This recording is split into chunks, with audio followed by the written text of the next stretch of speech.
Alhamdulillah, sekarang kita bertemu kembali pada mata kuliah etnobiologi kelas B. Kami dari kelompok 4 akan memaparkan materi mengenai kearifan lokal tentang pandangan masyarakat terhadap lingkungan, budaya konservasi tradisional, konsep masyarakat pesisir, dan kearifan lokal versus modernisasi.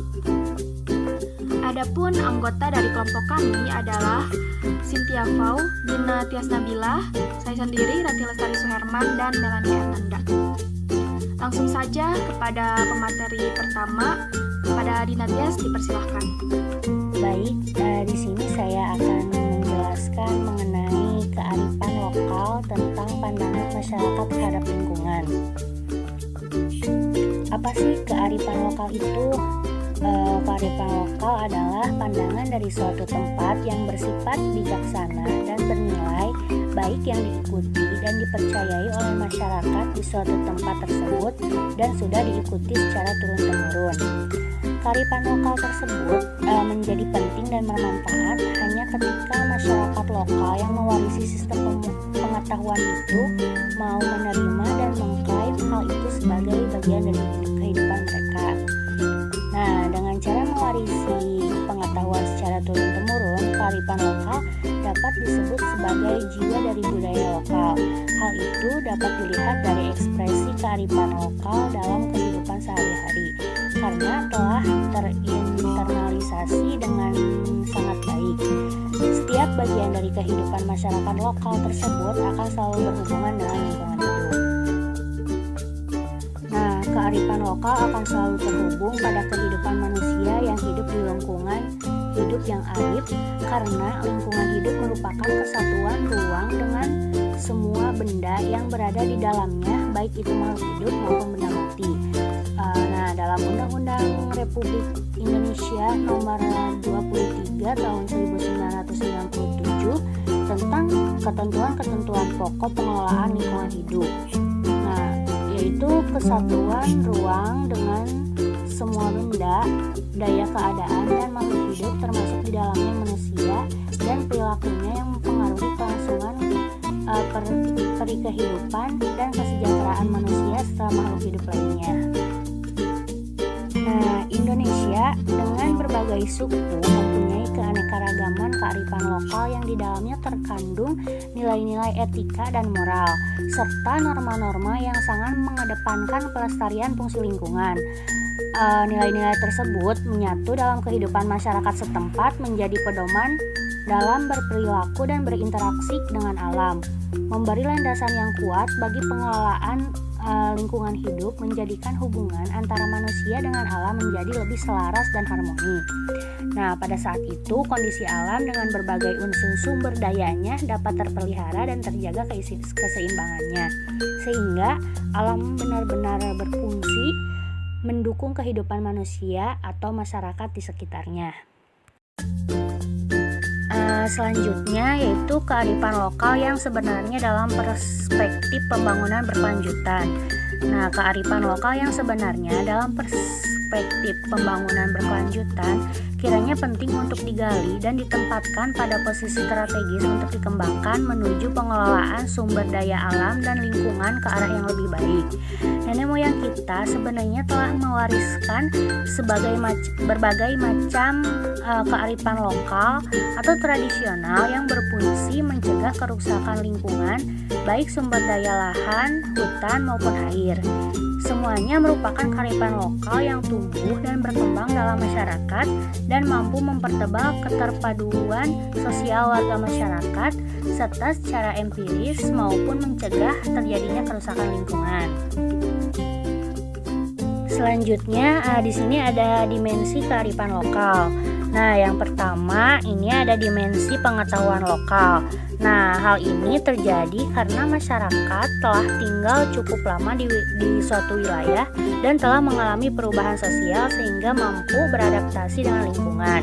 Adaptasi merupakan bagian dari pengetahuan lokal untuk menguasai alam. Lalu selanjutnya ada dimensi nilai lokal.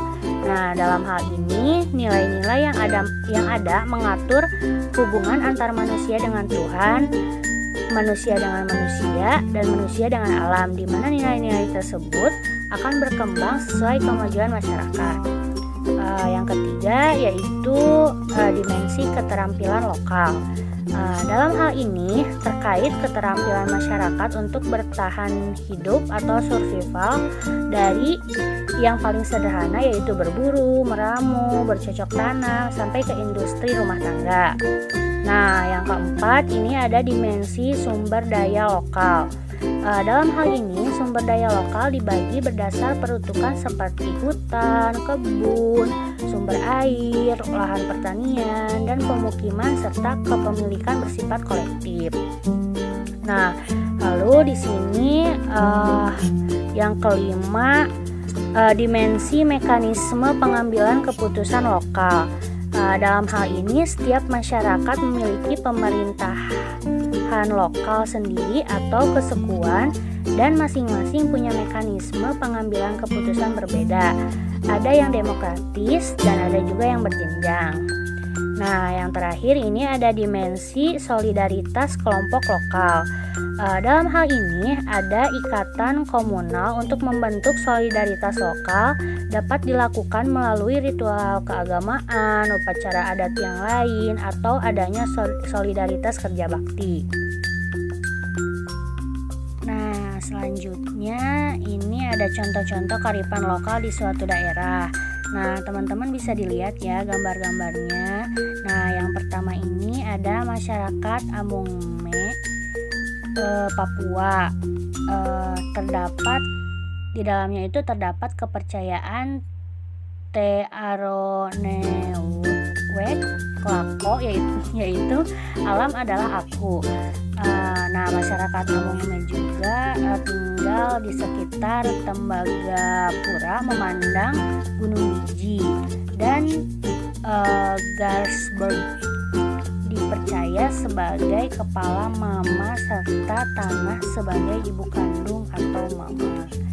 Nah, selanjutnya tanah dianggap sebagai mama atau bagian dari hidup manusia. Dengan demikian menuntun perilaku kemanfaatan sumber daya alam terutama tanah secara hati-hati, tidak merusak dan tidak mencemari. Nah, konsekuensi dari kearifan budaya tersebut adalah ketika dampak pencemaran limbah PT Freeport Indonesia dalam pembuangan tailing ke Sungai Ajqua dan Agawagon dimaknai sebagai pencemaran air terhadap air susu ibu atau mama yang memicu perlawanan. Nah, selanjutnya di sini ada masyarakat Serawai, Bengkulu.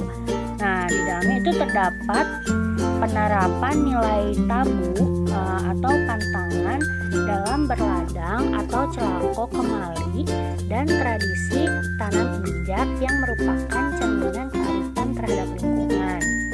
Lalu di dalam praktek usaha tani ladang, masyarakat Serawai tidak boleh berladang pada areal yang sama berselang 1 tahun yang dimaksudkan untuk menjaga kesuburan tanah. Nah, jika seseorang melanggar akibatnya adalah celako kemali. Di antaranya itu sakit berkepanjangan, meninggal dunia, dan hidup melarat. Nah, lalu selanjutnya ada masyarakat Dayak Kenyah di Kalimantan Timur. Nah, di dalamnya itu menerapkan kearifan lokal di dalam melestarikan alam. Nah, alam dan masyarakat Dayak Kenyah adalah suatu kesatuan yang tidak dapat dipisahkan dan keduanya saling memberikan pengaruh timbal balik. Masyarakat Dayak Kenyah memandang alam sebagai sumber kehidupan karena mereka berladang, berburu, membuat perahu, meramu, membuat obat dan lain-lain dari bersumber dari alam. Nah, lalu upacara ritual dan adat juga berhubungan dengan alam, baik tarian maupun nyanyian. Di masyarakat tersebut juga terdapat tradisi tanah ulen, di mana kawasan hutan dikuasai dan menjadi milik masyarakat adat. Lalu pengelolaan tanah juga diatur dan dilindungi oleh aturan adat, sehingga hutan dengan berbagai pepohonannya tidak boleh ditebang sembarangan yang bertentangan dengan adat. Lalu satwa tertentu juga tidak boleh dibunuh karena akan mempengaruhi kehidupan atau keselamatan manusia. Nah, selanjutnya di sini ada masyarakat kesepuhan pancar pengawinan, yaitu di Kampung Dukuh, Jawa Barat. Nah, masyarakat kesepuhan yang tinggal di sekitar Taman Nasional Gunung Halimun meyakini leuweung titipan atau hutan yang dikeramatkan sebagai lahan cadangan di masa depan. Nah, dalam pemanfaatan sumber daya alam mereka memberlakukan beberapa tabu dan larangan yang disebut dengan larangan sasi. Nah, sebagai contoh, masyarakat kesepuhan dilarang memasuki kawasan atau wilayah hutan keramat, apalagi mengambil sesuatu di dalamnya, kecuali atas izin sesepuh adat. Nah, saat ini juga leuweung titipan tidak boleh dieksploitasi kecuali untuk dimanfaatkan hasil hutannya untuk diambil madu, rotan, tumbuhan untuk obat, serta jenis tanaman atau buah-buahan untuk keperluan sehari-hari. Lalu yang terakhir ini ada masyarakat Haruku di Maluku. Masyarakat Haruku Maluku ini secara konsisten mematuhi sasi laut, yaitu aturan tentang pemanfaatan sumber daya laut. Pengaturan itu dalam bentuk larangan menangkap jenis ikan tertentu seperti ikan lompa, lalu larangan menggunakan alat tertentu seperti alat peledak dan jaring halus atau karoro, larangan menangkap ikan pada tempat-tempat tertentu, serta larangan melaut pada saat-saat tertentu. Nah, masyarakat Haruku juga harus mematikan mesin perahu jika melewati tempat-tempat yang dikenai sasi laut. Mungkin itu materi yang bisa saya sampaikan. Terima kasih. Assalamualaikum. Baik, untuk materi selanjutnya yaitu mengenai budaya konservasi tradisional. Kita sudah tidak asing lagi dengan kata konservasi karena kita sering mengucapkannya di jurusan kita sendiri. Lalu apa itu konservasi? Nah, pengertian konservasi menurut KBBI mempunyai arti pemeliharaan dan perlindungan sesuatu secara teratur untuk mencegah kerusakan dan kemusnahan dengan jalan pengawetan dan pelestarian. Sedangkan pengertian konservasi tradisional adalah tindakan konservasi yang menggunakan bahan dan peralatan tradisional yang berpatokan pada local wisdom atau kearifan lokal serta pengalaman yang terakumulasi dalam pengetahuan masyarakat setempat atau people knowledge. Nah, praktek konservasi tradisional ini memiliki dua unsur, yaitu bahan tradisional dan peralatan tradisional. Apa itu bahan tradisional? Yaitu bahan yang diperoleh dari lingkungan setempat atas dasar turun-temurun. Sedangkan peralatan tradisional yaitu peralatan sederhana yang dibuat oleh masyarakat dengan bahan yang diperoleh dari lingkungannya. Nah, praktek konservasi tradisional tentu saja tidak dapat dilepaskan dari sistem pengetahuan masyarakat lokal, karena berdasarkan pengetahuan itulah masyarakat mempraktikkan aspek-aspek konservasi yang khas di daerahnya. Dengan demikian, konservasi tradisional meliputi semua upaya pengelolaan dan pemanfaatan sumber daya alam oleh masyarakat tradisional, baik secara langsung maupun tidak langsung, dalam mempraktekkan kaidah-kaidah konservasi berkaitan dengan pengelolaan sumber daya alam guna kelestarian pemanfaatannya. Kemudian, konservasi tradisional ini dibagi menjadi dua bagian. Ada konservasi tradisional secara lisan dan ada konservasi tradisional secara tulisan. Nah, konservasi tradisional secara lisan contohnya itu pada Kampung Naga yang berada di daerah Sunda. Nah, dulu hubungan masyarakat Sunda dengan alam sangat berkaitan erat, bahkan boleh dibilang sangat bergantung kepada alam. Berdasarkan catatan sejarah, aktivitas kebudayaan masyarakat Sunda sendiri dalam hal mata pencarian hidup mayoritas adalah petani dan peternak. Hanya sebagian kecil yang tinggal di daerah pesisir menjadi nelayan. masyarakat Sunda sangat mengandalkan alam untuk kebutuhan hidupnya. Masyarakat Kampung Naga adalah salah satu contoh kelompok yang mempertahankan sejarah tersebut. Nah, bisa kita bayangkan jika lingkungan alam di sekitar tempat tinggal masyarakat Sunda rusak karena tercemar oleh limbah industri maupun limbah rumah tangga. Bisa dipastikan masyarakat Sunda akan kehilangan mata pencaharian dikarenakan kesuburan alam yang terganggu yang menghambat pertumbuhan tanaman. Juga akan berdampak terhadap matinya atau terancamnya ikan di tambak dan di laut. Nah, di Kampung Naga terdapat hutan larangan seperti hutan lindung. Bisa dilihat ini gambar dari hutan larangan di Kampung Naga. Nah, di hutan ini terdapat makam leluhur. Hutan larangan ini konsepnya mirip dengan kawasan konservasi yang dilakukan oleh masyarakat modern saat ini. Nah, di antaranya tidak boleh sembarang orang memasuki wilayah tersebut dan hanya boleh dimasuki pada hari-hari tertentu saja. Apalagi jika berburu atau mengambil manfaat dari hutan tersebut. Hal ini didasari oleh filosofi hidup, yaitu leuweung lain rusakeun tapi rumateun jeung rawateun. Yang artinya hutan itu harus dijaga dan dirawat. Nah, konsep filosofi ini sebetulnya merupakan amanat dari para leluhur secara turun-temurun, yaitu leluhur masyarakat Kampung Naga secara lisan. Kemudian, konservasi tradisional secara tulisan.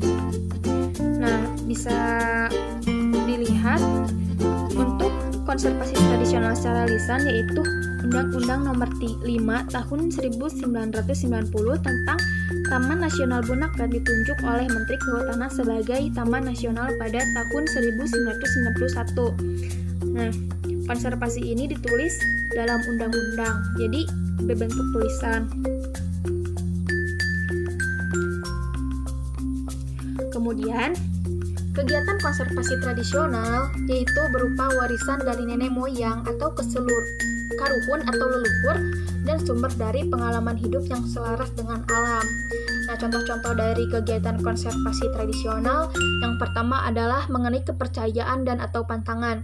Contohnya yaitu manusia berkaitan erat dengan unsur tumbuhan, binatang, dan faktor non-hayati lainnya dalam proses alam sehingga seharusnya memelihara keseimbangan lingkungan. Contoh yang kedua yaitu pantangan untuk menebang pohon buah atau pohon penghasil madu yang masih produktif, binatang yang sedang bunting atau hamil atau mengandung, atau memotong rotan terlalu rendah. Yang kedua yaitu dalam etika dan aturan. Contohnya, menebang pohon hanya sesuai dengan kebutuhan dan wajib melakukan penanaman kembali. Yang kedua, tidak boleh menangkap ikan dengan mencuri atau tuba dan atau menggunakan bom. Yang ketiga, mengutamakan berburu binatang-binatang yang menjadi hama ladang. Kemudian yang ketiga ada teknik dan teknologi. Contohnya, membuat sekat bakar dan memperhatikan arah angin pada saat berladang agar api tidak menjalar dan atau menghanguskan kebun atau tanaman pertanian lainnya. Kemudian contoh yang kedua adalah menentukan kesuburan tanah dengan menancapkan bambu atau parang untuk melihat kekeringan tanah, warna tanah, diameter pohon, dan warna tumbuhannya. Yang ketiga adalah membuat berbagai perlengkapan atau alat rumah tangga, pertanian, berburu binatang dari bagian-bagian kayu atau bambu, rotan, getah, dan zat warna. Jadi ini seperti yang tadi saya sebutkan unsur-unsur konservasi tradisional. Nah, contoh-contoh alat dan bahannya terdapat pada teknik dan teknologi ini. Contoh teknik dan teknologi ini. Kemudian yang keempat adalah praktek dan tradisi pengelolaan hutan atau lahan. Nah, contohnya itu menetapkan sebagian areal hutan sebagai hutan lindung untuk kepentingan bersama. Kemudian melakukan koleksi berbagai jenis tanaman hutan berharga pada lahan-lahan perladangan dan pemukiman. Kemudian contoh yang ketiga, mengembangkan dan atau membudidayakan jenis tanaman baru atau hasil hutan yang berharga. Materi selanjutnya yaitu konsep masyarakat pesisir.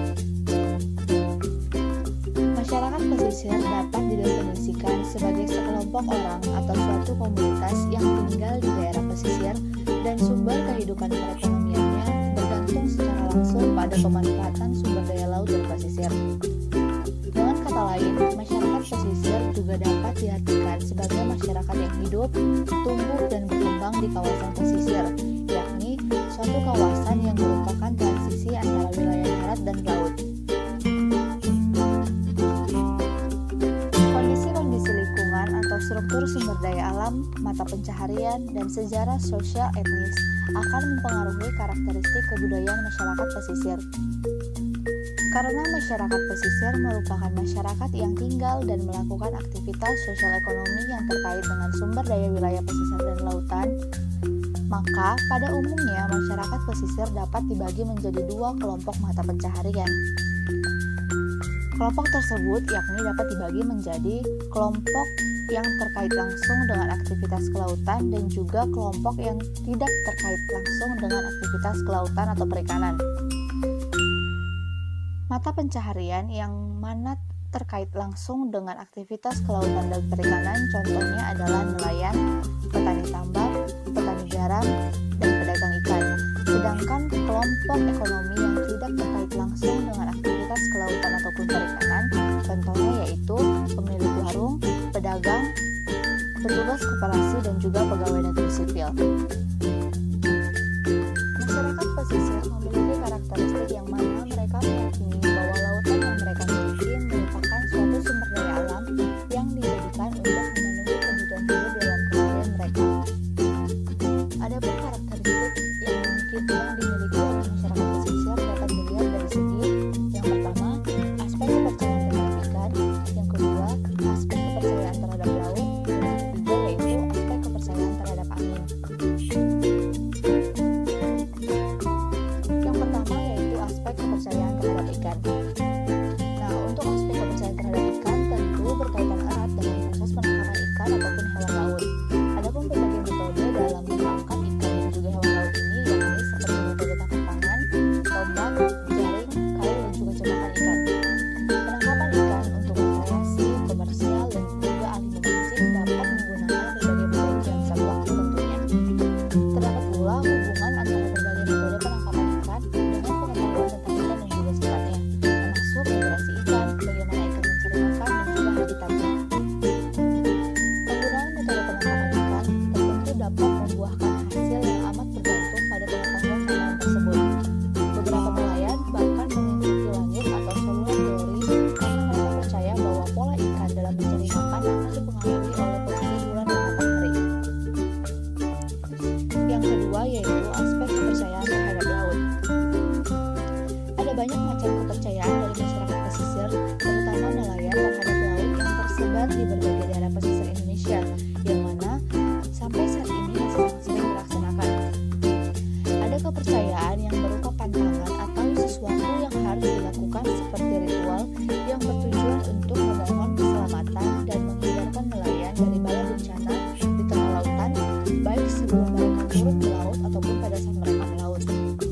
Para nelayan percaya jika sesuatu yang telah ditetapkan tersebut dilanggar atau tidak dilaksanakan, maka akan terjadi sesuatu hal buruk atau sesuatu hal yang tidak diinginkan. Salah satu contohnya yaitu seperti larangan melaut apabila menjumpai hiu paus di daerah Cirebon dan juga Muara Baru. Kepercayaan kemunculan hiu paus merupakan sebuah tanda kesialan dan jika saat sedang melaut maka harus segera berputar ke arah darat. Hal ini masih sangat kental dan juga sangat dipercaya oleh sebagian besar masyarakat nelayan di sana. Contoh lainnya yaitu larangan menangkap penyu, karena dalam kepercayaan ini mereka yang menangkap penyu akan sakit dan juga akan mendapat kesialan bagi para penangkapnya. Hal ini dapat dijumpai di daerah Banggai, Kepulauan Sulawesi Tengah. Yang ketiga yaitu aspek kepercayaan terhadap angin. Masyarakat pesisir, terutama nelayan, memiliki kepercayaan yang berkaitan dengan mata pencaharian khususnya aktivitas melaut, sebab mereka tidak memiliki pengetahuan dasar tentang navigasi. Bentuk kepercayaan yang berkaitan dengan navigasi tersebut antara lain kepercayaan terhadap arah angin, yakni antara lain adalah angin barat, angin timur, angin selatan, angin utara, angin timur laut, dan juga angin barat daya. Bentuk kepercayaan lainnya yakni kepercayaan terhadap posisi matahari, letak bintang, serta perhitungan bulan dan juga waktu pasang surut air laut. tersebut akan menjadi pendorong atau penghalang bagi masyarakat dalam melakukan aktivitasnya. Contohnya dalam aktivitas nelayan, yakni pada saat keadaan bulan terang. Hal ini dipercayai oleh masyarakat pesisir bisa mempengaruhi kawanan ikan, di mana pada saat keadaan bulan terang, ikan akan sangat sulit didapatkan. Sebaliknya, pada saat bulan gelap ataupun bulan baru, hal ini diindikasikan sebagai waktu di mana banyaknya kawanan ikan yang dapat ditangkap. Contoh lainnya yaitu pada saat angin barat. Pada saat angin barat, para nelayan mempercayai bahwa para nelayan tidak dapat melakukan aktivitas melaut. Kemudian pada saat angin timur, yang dipercayai sebagai angin yang membawa arus yang sangat kuat. Selain itu, ada pula contoh mengenai posisi bintang juga dapat menentukan letak kawanan ikan atau menentukan kapan nelayan harus pulang karena mereka dapat melihat seperti bintang fajar bila sudah berada di langit yang akan menandakan datangnya pagi hari. Selain itu, contoh lainnya yaitu adalah kepercayaan tentang angin tenggara dan angin barat laut yang dipercayai sebagai angin yang membawa curah hujan yang sangat tinggi. Materi selanjutnya yaitu kearifan lokal masyarakat pesisir. Yang pertama yaitu ngajaring yang merupakan tradisi lokal dari masyarakat pesisir di Pangandaran. Ngajaring merupakan sebuah bentuk kegiatan bersama dengan menarik jaring yang telah disebar dengan menggunakan perahu dan kemudian menariknya di bibir pantai. Besar kecilnya jumlah tangkapan tersebut akan langsung dijual dan kemudian hasilnya akan dibagi rata bagi semua orang yang ikut menarik jaring tersebut. Tradisi ini bermakna sebagai bentuk gotong royong di antara para nelayan. Selain itu, ngajaring ini juga bisa menjadi daya tarik bagi para wisatawan yang datang ke Pangandaran untuk merasakan langsung sensasi menarik jaring tersebut dan melihat semangat gotong royong para nelayan. Yang kedua yaitu sedekah laut yang merupakan kearifan lokal dari masyarakat pesisir di Pulau Jawa.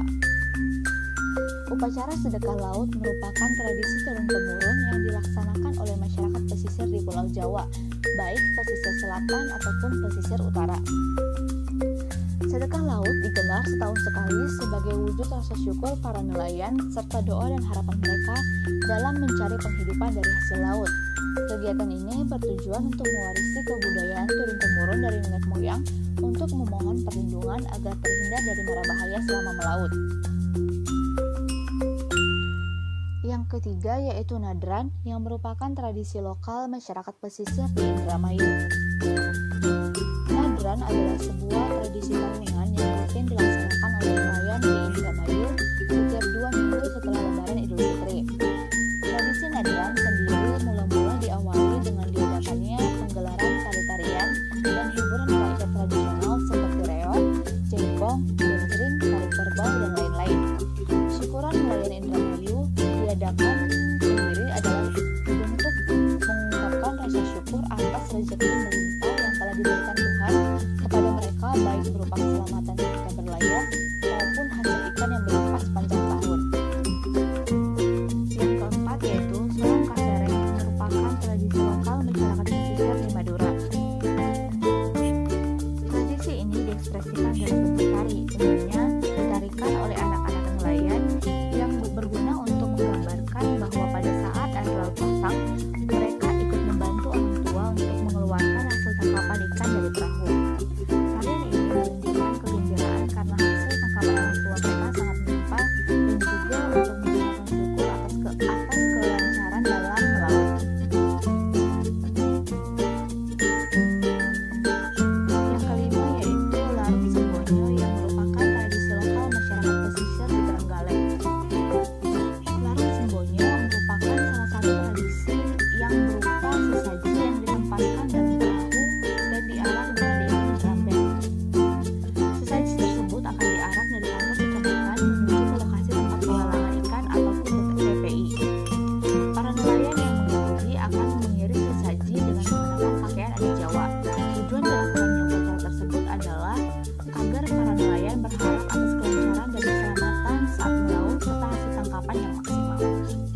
kuda dihias yang akan diisi dengan kepala kambing, kembang 7 rupa, dan ayam berwarna hitam.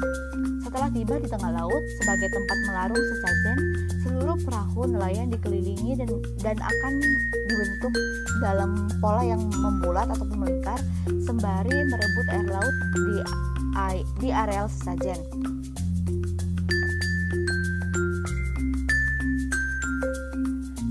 Ketujuh yaitu Roa Segare atau ruatan laut yang merupakan tradisi lokal masyarakat pesisir di Lombok Barat.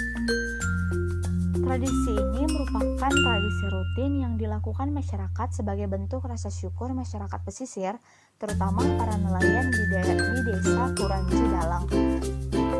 Tradisi ini diikuti oleh masyarakat sekitar dan juga para nelayan tentunya. Selain menjadi budaya, juga dapat menjadi potensi pariwisata untuk turis yang ingin datang ke Lombok. Yang kedelapan yaitu tradisi menyiram bodi kapal yang merupakan tradisi lokal masyarakat pesisir suku Bugis di Makassar.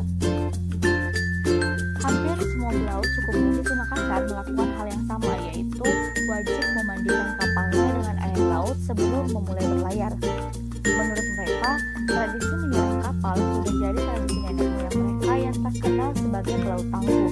Di samping sebagai cara untuk menolak bala, juga berfungsi untuk menghilangkan retak pada bodi kapal yang terjadi akibat paparan terik matahari.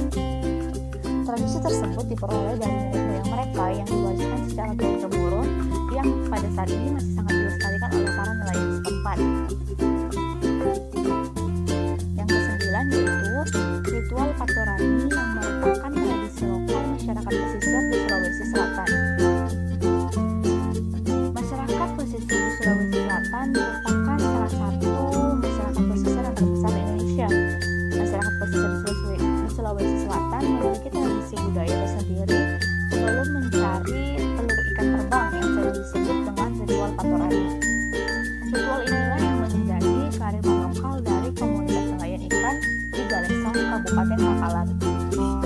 Ritual Patorani hingga pada saat ini masih dipertahankan oleh sekelompok nelayan beserta masyarakat pesisir di daerah tersebut.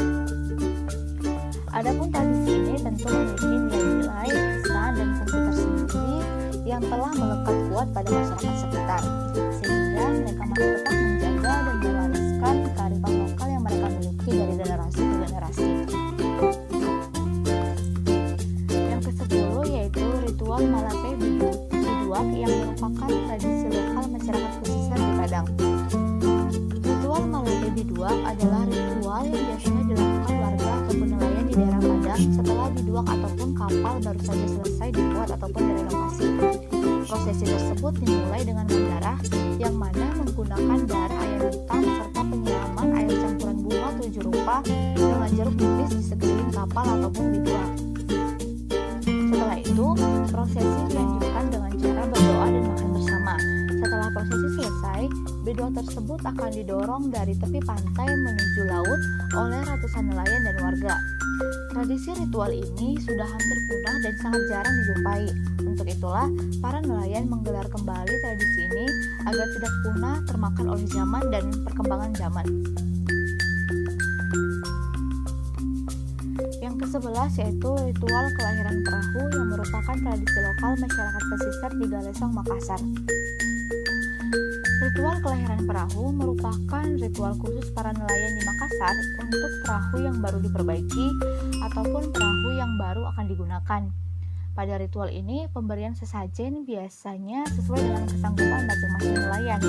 Makin besar perahu atau armada nelayan, maka makin besar pula nilai atau sesajen yang harus dipersembahkan.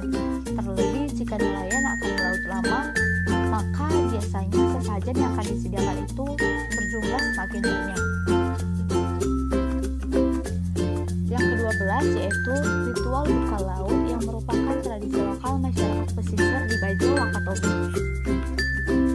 Masyarakat pesisir Bajo selalu melakukan ritual sebelum melaut sebagai tanda hormat kepada alam. Ritual ini disebut ritual buka laut. Mereka akan membawa arak yang dimasukkan ke dalam botol bening dan kemudian botol tersebut akan dihanyutkan ke laut.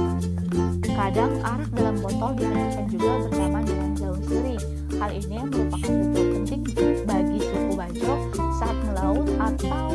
mereka biasa menyebutnya pergi ke karang. Tidak sampai di situ, saat berada di laut, masyarakat suku Bajo tidak boleh menggunakan sabun ataupun parfum supaya lingkungan di laut tidak tercemar. Yang ke-13 yakni upacara Sembanyo yang merupakan tradisi lokal masyarakat pesisir di Watulimo.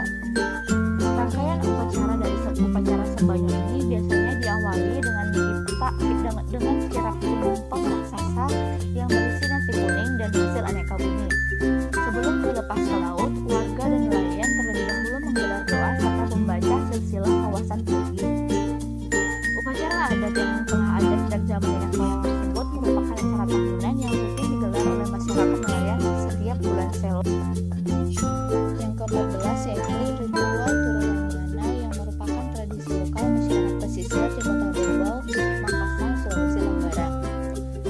Ritual Turunangyana adalah ritual yang dilakukan oleh nelayan yang mana acaranya dimulai dengan beberapa lelaki parubaya akan menggunakan jubah panjang ada buntut dan membawa sesajen di tangannya. Dalam sesajen ini terdapat 14 sesajen yang akan disimpan di atas susunan bambu besar. Keempat sesajen tersebut akan dimasukkan ke dalam tenda yang dimana di dalamnya sudah banyak pejabat dan juga tokoh masyarakat yang duduk secara bersila. Sesajen tersebut merupakan bagian dari adat Turunangyana Andala atau memberi sesajen kepada penguasa laut yang biasa dilakukan oleh para nelayan di Makassar.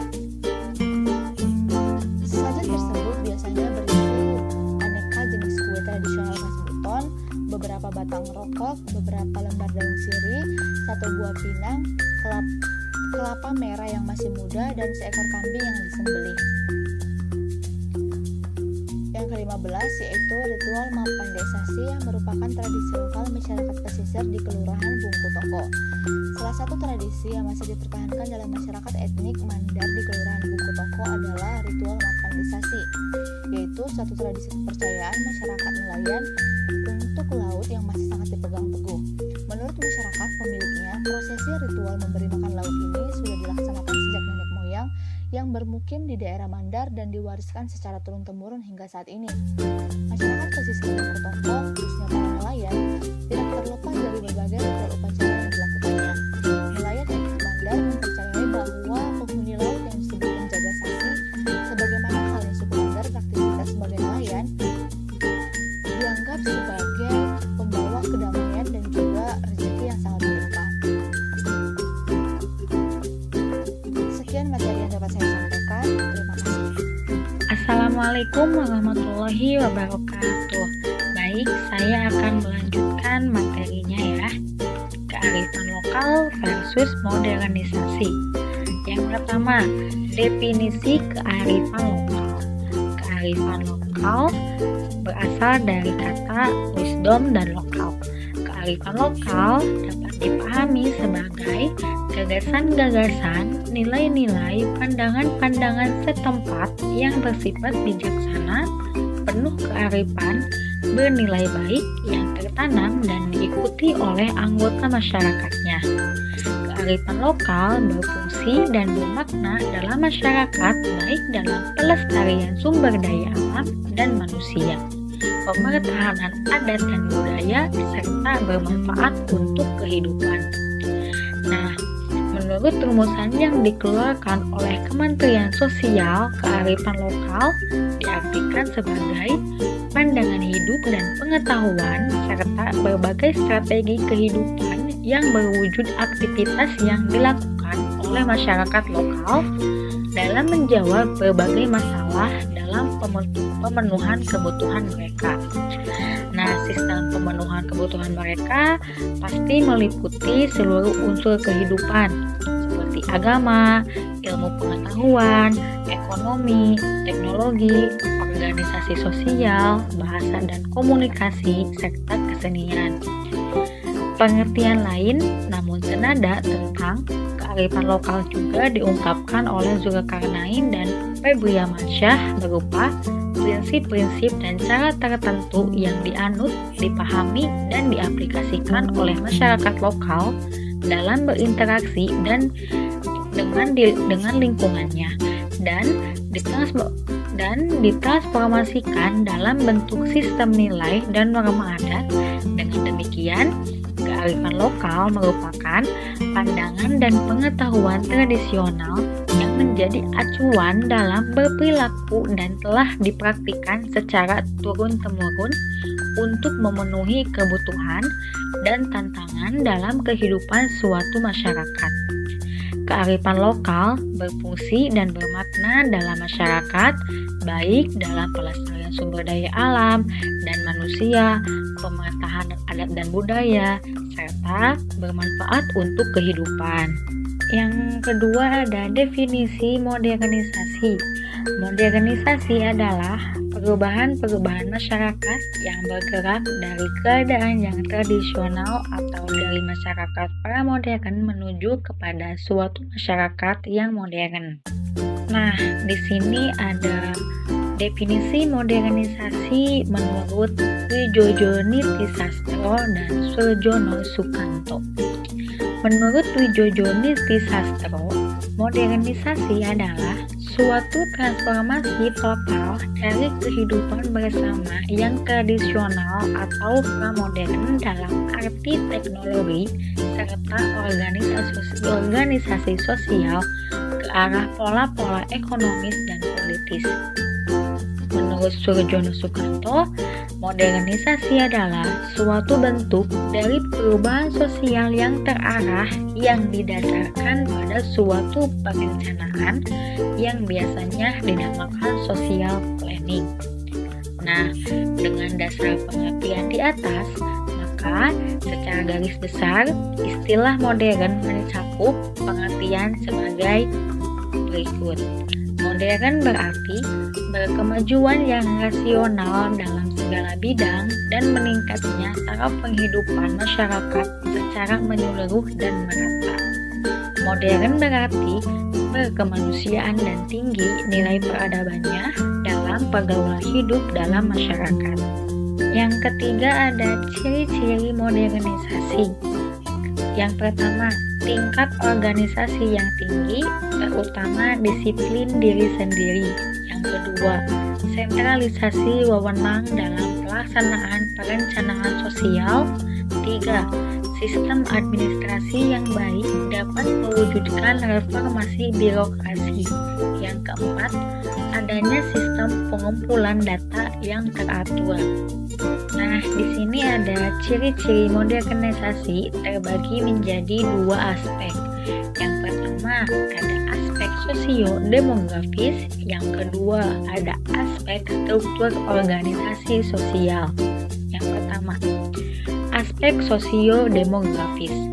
Aspek sosio-demografis atau mobilitas sosial merupakan suatu proses perubahan unsur-unsur sosial, ekonomis, dan psikologis masyarakat yang mulai menunjukkan peluang ke arah pola baru melalui sosialisasi dan pola perilaku yang terwujud pada aspek kehidupan modern, misalnya mekanisme urbanisasi dan peningkatan peradaban pendapatan per kapita. Yang kedua, ada aspek struktur organisasi sosial.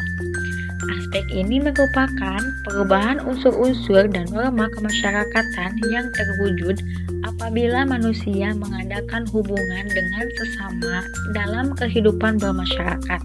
Hal ini dapat menyangkut lembaga kemasyarakatan, norma sosial, lapisan sosial, kekuasaan dan wewenang, dan interaksi sosial. Yang keempat ada syarat modernisasi. Yang pertama ada social planning. Kedua, kedisiplinan yang tinggi tetapi tidak melanggar HAM warga negara. 3. Cara berpikir yang ilmiah yang melembaga dalam kelas penguasa maupun masyarakat. Yang keempat, adanya sistem pengumpulan data yang baik dan teratur dan terpusat pada suatu lembaga atau badan tertentu. Yang kelima, sistem administrasi negara yang baik yang benar-benar mewujudkan birokrasi yang baik. Dan yang keenam, penciptaan iklim yang unfavorable dalam masyarakat terhadap modernisasi. Kemudian ada dampak modernisasi. Dampaknya ada dampak positif dan dampak negatif. Nah, dampak positif yang pertama ada memperkuat integrasi dalam masyarakat. Seperti telah dibahas sebelumnya bahwa ciri manusia yang modern diantaranya adalah memiliki sikap yang terbuka terhadap segala bentuk pengalaman dan perubahan. Dengan adanya sikap ini, tentunya akan memperlancar proses komunikasi dan interaksi antar individu dalam masyarakat. Proses interaksi yang lancar akan mempererat jalinan hubungan antar warga dan juga akan memupuk interaksi sehingga semakin kukuh. Yang kedua, ada peningkatan ilmu pengetahuan dan teknologi atau IPTEK. Kesiapan manusia modern untuk berubah dan terbuka pada hal-hal baru akan mengubah pola pikir mereka, seperti masuknya ilmu pengetahuan dan teknologi baru yang dapat membantu meringankan beban pekerjaan serta menghemat waktu dan tenaga, membuat mereka yakin bahwa dengan IPTEK akan meningkatkan kesejahteraan dan taraf hidupnya. Di samping itu, adanya kemajuan IPTEK akan menumbuhkan rasa ingin tahu, ingin mempelajari lebih lanjut, dan kemudian turut menciptakan hal baru yang lainnya. Inilah yang dimiliki manusia modern dalam menyikapi kemajuan, di mana kemajuan IPTEK dan juga perubahan disikapi sebagai hal positif yang dapat mengembangkan diri mereka. Peningkatan teknologi dirasakan akan menopang banyak lini kehidupan seperti sistem pendidikan, sistem perekonomian, dan lain sebagainya. Dengan teknologi yang baru seperti fasilitas internet dapat dimanfaatkan dalam menunjang pendidikan yang dilaksanakan di sekolah-sekolah. Misalnya, kemudahan mengakses informasi yang berhubungan dengan tugas-tugas yang diberikan oleh guru secara tepat. Yang ketiga, ada kemajuan di bidang industri. Adanya modernisasi dapat menunjang kemajuan di bidang industri. Fasilitas-fasilitas teknik yang akan lebih mempercepat proses produksi dan distribusi barang dan jasa dihasilkan dalam proses produksi. Kemajuan di bidang teknologi, terutama penambahan jumlah mesin-mesin produksi, akan dapat menghasilkan barang dalam jumlah yang besar dan dalam waktu yang singkat. Dalam hal ini, tentunya akan berimbas pada keuntungan yang berat dan yang besar. Yang keempat, meningkatkan kesadaran politik dan demokrasi. Semakin mudahnya mengakses informasi baik dari media cetak maupun media elektronik, maka semakin banyak pula pengetahuan politik yang didapatkan oleh masyarakat. Dengan demikian, sikap kritis sebagai perwujudan kehidupan yang demokratis akan lebih mudah terbentuk. Nah, dampak positif yang kelima ada kemajuan di bidang transportasi. Saat ini, masyarakat sudah dimanjakan dengan fasilitas-fasilitas transportasi yang mengedepankan kenyamanan, keterjangkauan harga, dan ketepatan waktu. Semua bidang transportasi, mulai dari kendaraan bermotor seperti motor, bus, taksi, kereta api, pesawat terbang, dan kapal laut, saat ini berlomba-lomba mengembangkan dan menambah fasilitas-fasilitas baru pada armada mereka untuk melayani masyarakat. Nah, pembahasan selanjutnya yaitu dampak negatif dari modernisasi. Modernisasi itu tidak selamanya memberikan dampak yang positif bagi perkembangan kehidupan sosial masyarakat dalam arti mengubah masyarakat dari tradisional menjadi modern. Tidak menutup kemungkinan masyarakat yang kurang siap terhadap modernisasi akan memunculkan sikap yang menjadi dampak negatif dari modernisasi itu sendiri. Nah, modernisasi ini memiliki dampak negatif. Yang pertama, kesenjangan sosial dan ekonomi.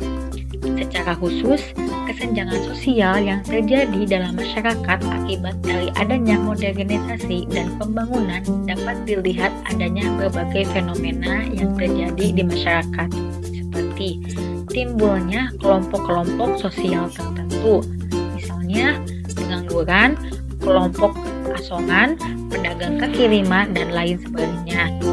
Adanya perbedaan kelas yang didasarkan pada tinggi rendahnya pendidikan yang ditempuh. Terjadinya berbagai masalah sosial dalam keluarga, terutama antara orang tua dengan anak-anaknya.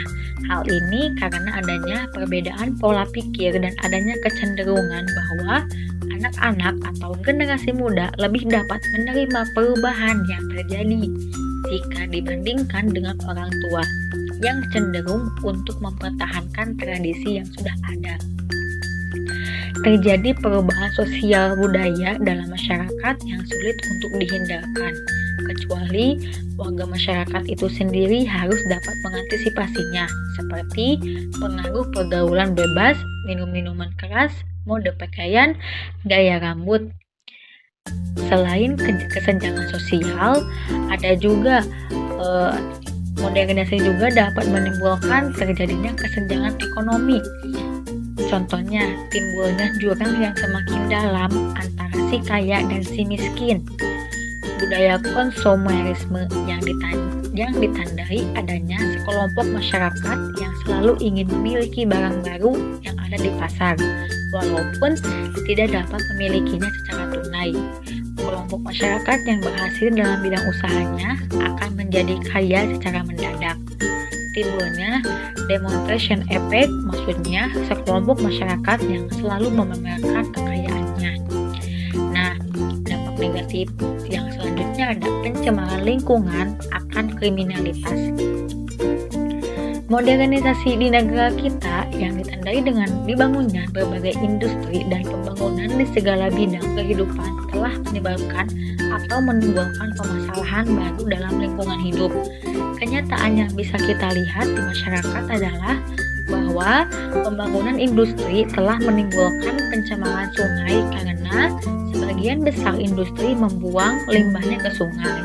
Selain itu, juga telah mengakibatkan terjadinya pencemaran udara akibat asap pabrik. Ada juga kriminalitas. Tindakan kriminalitas atau kejahatan umumnya dilihat sebagai perbuatan yang bertentangan dengan norma hukum dan norma agama yang berlaku di masyarakat. Tindakan kejahatan ini biasanya menyebabkan pihak lain kehilangan harta benda, cacat tubuh, bahkan kehilangan nyawa. Berikutnya ada contoh modernisasi. Contoh kegiatan yang ditimbulkan modernisasi yang sering kita jumpai di masyarakat dalam berbagai bidang. Yang pertama ada komunikasi. Memang komunikasi adalah kebutuhan pokok yang membantu manusia untuk tetap hidup. Komunikasi selalu terjadi setiap saat kita berbisnis, mengenyam pendidikan, bahkan di kegiatan kita sehari-hari. Selain itu, komunikasi juga merupakan suatu usaha yang diperlukan untuk membangun dan membina hubungan. Karena itulah, kualitas komunikasi sangat penting untuk ditingkatkan. Tapi, bagaimana keadaan kehidupan masyarakat masa kini mengenai komunikasi dan bagaimana perbandingannya dengan keadaan sebelum teknologi ditemukan? Sebelumnya, tidak ada media penghalang di mana hubungan interpersonal dilakukan secara langsung tanpa perantara. Komunikasi dipenuhi interaksi eye contact yang menambah nilai kedekatan. Pada komunikasi jarak jauh, pesan diantarkan melalui surat yang diterima dalam waktu agak lama. Hal ini sedikit menghambat apabila hendak menyampaikan pesan darurat. Nah, setelah adanya komunikasi dalam modernisasi, teknologi memberikan berbagai ketersediaan yang mempermudah segala macam komunikasi. Kita tidak perlu lagi membutuhkan waktu untuk menerima pesan singkat. Bahkan, teknologi memberikan beragam inovasi untuk mengekspresikan apapun yang kita rasakan, bahkan kegiatan yang sedang kita lakukan, baik melalui post profil, foto, atau bahkan video. Namun, tanpa disadari, dunia maya telah mencuri perhatian kita dari dunia nyata, hingga pada akhirnya dunia maya menghancurkan kualitas interaksi interpersonal kita. Nah, yang kedua ada pekerjaan. Semua kalangan usia pasti melakukan pekerjaan, entah itu pekerjaan sekolah maupun pekerjaan kantor. Pada zaman pra-industri, masyarakat selalu mengerjakan segala sesuatu secara tradisional dengan tenaga manusia atau terkadang dengan bantuan tenaga hewan. Pekerjaan tanpa spesialisasi akan menyebabkan waktu yang jauh lebih lama untuk menyelesaikannya. Sementara di masa sekarang ini semua pekerjaan serba instan dan mudah. Lalu, apakah keadaan seperti ini membuat semuanya menjadi lebih baik? Nah, sebelumnya, karena tidak ada teknologi dari mesin, manusia hanya mengandalkan pikiran dan tenaga yang terbatas dari kalangan internal. Pekerjaan belum mengalami tahap diferensiasi yang membagi-bagi tenaga kerja dalam spesifikasi tertentu. Kemudian, keterbatasan tenaga tiap manusia juga mengharuskan pekerjaan dilakukan banyak tenaga kerja.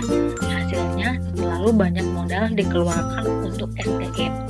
Nah, setelahnya itu yaitu pekerjaan sudah mengalami diferensiasi dengan baik dan banyak mesin membantu mengurangi penggunaan sumber daya manusia. Setiap pegawai diberikan tugas khusus dengan deadline tertentu. Hasil, hampir setiap orang yang bekerja kehilangan banyak waktu untuk menyelesaikan tugas. Hal ini terpaksa dilakukan dan harus rela mengesampingkan waktu bersama keluarga dan interaksi sesama pekerjaan. Nah, yang ketiga ada pendidikan.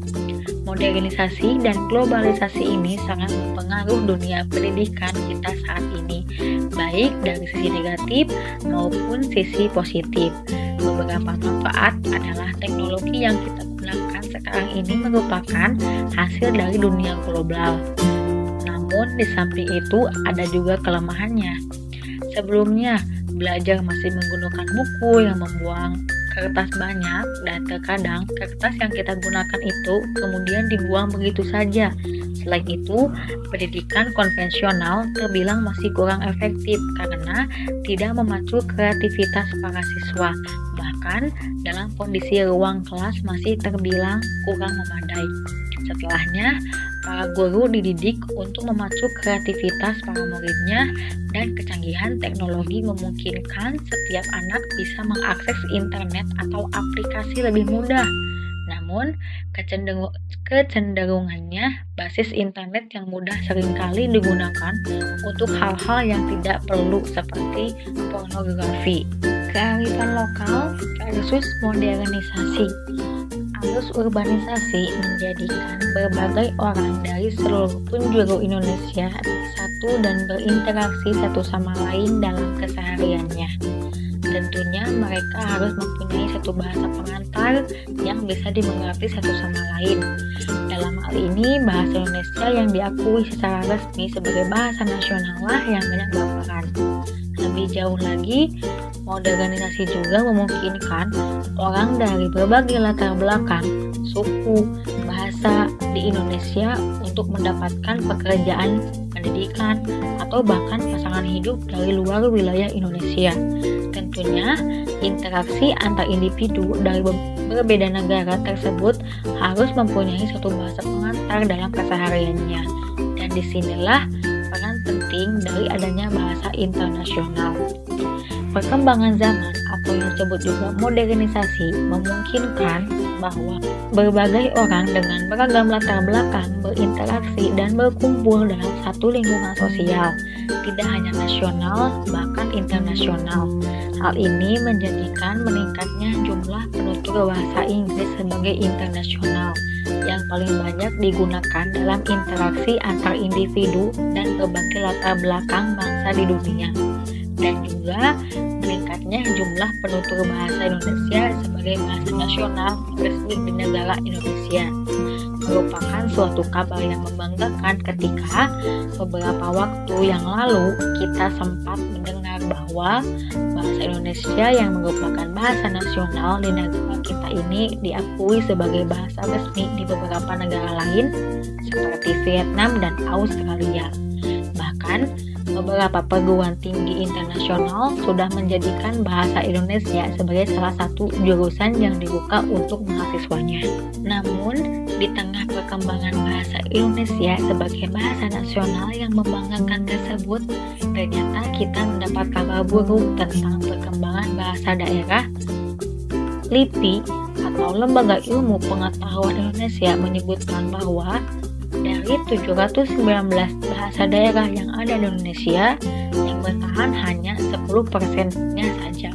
Dan yang lebih buruknya lagi, sebanyak 169 bahasa daerah terancam punah dikarenakan jumlah penuturnya yang sudah semakin sedikit.